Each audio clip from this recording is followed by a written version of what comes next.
Thursday, September 4th, 2025. Focus. We have not ceased to pray for you. I'd forgotten to take my identity card for an important entrance examination. I was in another state, and there was no way I could fetch it in time. I was distraught. I feared I would not be permitted to answer the exam. In desperation, I prayed. And miraculously, the supervisor walked past my bench without asking for my ID proof. Prayer is something that is inculcated in us from childhood. We were taught to pray whenever we needed something and when we were grateful.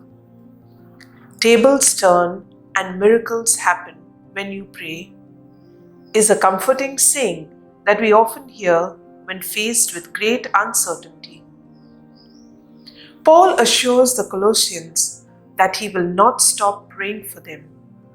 He hopes that they will do God's will and walk in a manner worthy of the Lord, fully pleasing to Him, bearing fruit in every good work.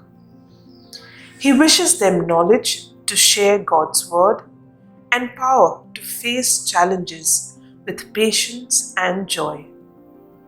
Prayer brings comfort, peace, and strength. It deepens our spiritual resolve and helps us accept every setback. Silent communication, hymns, or formal structured prayer, all these bring us closer to God.